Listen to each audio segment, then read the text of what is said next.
God, the joints in my fingers are killing me right now. Because this is like an onion, and the Holy Spirit showed me it was like an onion. And it was starting to peel, and at first he said, just keep going, because as I'm peeling it, it's going to hurt for the second. It's going to make the eyes water, it's going to make the soul cry.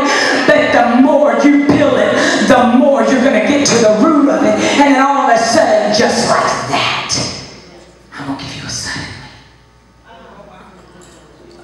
And I remember laying there going, God, take this pain away from me. Take this pain away from me. And he said, I can't take the pain away from you. You got to give it to me.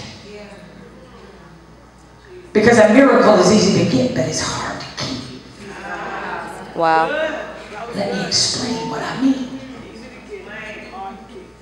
You've been dating that man, you're 47 years old. God's done promised you babies and a husband, and now you're staring at 50 and he hadn't done any of it. You're mad at God now. You are mad at God because you don't have what he promised you. But it's because, how long did you date? Right. Uh-oh. That when you knew you had no business dating. Trying to fit him in your desire. Let's be honest. Why are you mad at God? When you were test driving people, wanting them to be the one. Oh. And we're like ride or die women. We are ride or die. Once we done been 3 years with them, we might as well stay another 3 years, because then we got to break somebody else in. So before we know it, we've wasted 7 years, 8 years, 9 years with that fool, that person that you knew was no longer your husband and a man in a moon. And then you will get on my prayer call and say, I'm just mad at God. Right. I'm like, how's that working for you? Has he brought your husband to you yet? Because until you get unstuck from that situation, you ain't getting it. There's somebody else in here, you've gone and gotten so many degrees. Come on. Trying to make your daddy that wanted a boy love you, validate you. You've gotten so many degrees because you're trying to get this love and affection from your family that you won't get, because it's something that you need to deal with here. Now you're so overqualified you can't even get a job, and you're mad at God. Here's the greatest thing about God. Every time I walk into a Chinese place to get my nails done, I catch a glimpse of Buddha. Yeah. Come on. You serve Buddha, he sets you up for rejection every day of your life. Because you put all that food in front of him and he don't touch it.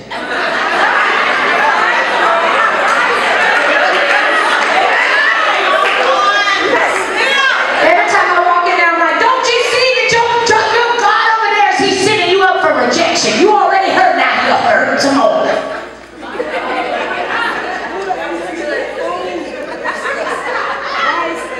Because he can't do nothing for you. But our God, the one that thought out of billions and billions of people to do our noses different, our lips different. Some of us got booty, some of us don't. Some of us got more curves, and some of us are straight up and down. Some of us got good hair, and some of us got a collection of weeds. Come on. When God created us, he created masterpieces. Wonderfully and beautifully made.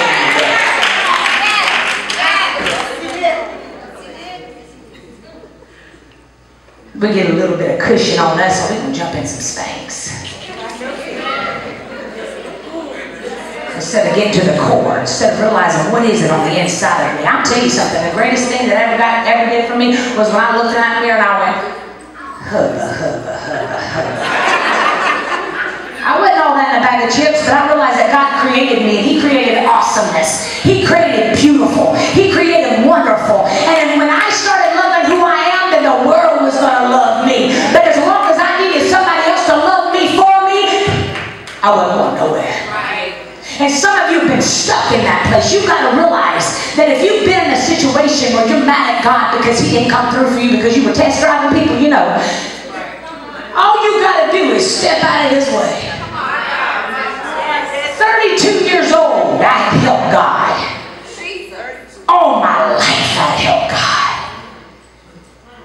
And that night when I finally realized, oh, it's class participation. Oh, God's not a genie in a bottle.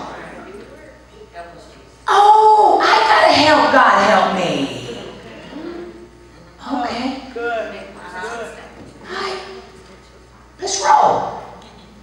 Because what can be worse than what I've done with my life? Because everything I touch, when you're broken, you break everything you touch.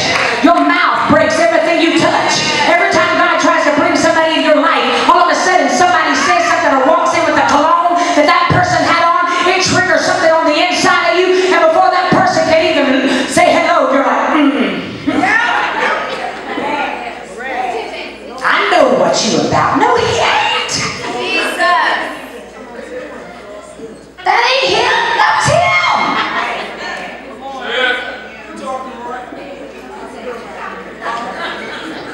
Husbands love me.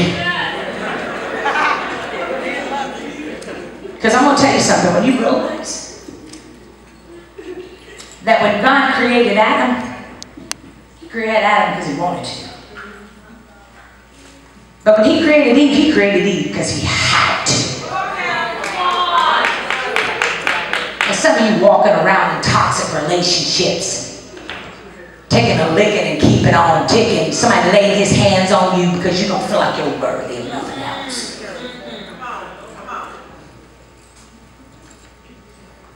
You're so powerful as a woman. This women lib thing that we had going on for the longest time. Women wanting to show they were as good as men. I think we are as good as men. In fact, I think we are the wind in their sail. I mean, we can make or break a man. But really, if we were president, we'd be blowing up a different country every 28 days. China, you mad? Boom! Japan, you tick me off. Boom! God placed order. And when a man starts shutting down, you better watch out. Because men ain't really that hard. We make them hard, but they ain't hard. You honor, love, respect. Now you can get a bad apple every once in a while. But for the most part, if you do your part, you'll have that man eaten out of the palm of your hand. Why do you think the enemy tries to get us to become hard? Because men hate hard.